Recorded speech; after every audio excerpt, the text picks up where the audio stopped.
نبی اکرم صلی اللہ علیہ وسلم کا ارشاد ہے کہ جو دنیا میں کسی کی تکلیف کو دور کر دیتا ہے اللہ پاک آخرت میں اس کی تکلیف دور کریں گے۔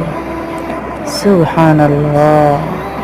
آخرت کی تکالیف کا منظر ہزار حد افق کھینچ چکی میں کہ وہاں کی تکلیفیں کیا ہوں گی، وہاں کی سزائیں کیا ہوں گی۔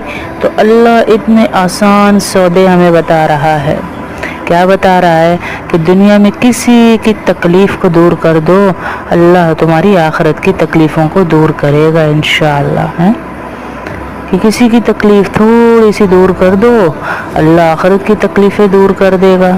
وہ کیا تکلیف ہے کہ کسی کو کسی چیز کی ضرورت ہے، میرے پاس نہیں ہے لیکن میں کسی کو فون کر دوں، بھائی اس کی تھوڑی مدد کر دو، میں نے اپنی زبان ہلا دی تو فرشتوں نے آخرت کی فائل میں لکھ دیا کہ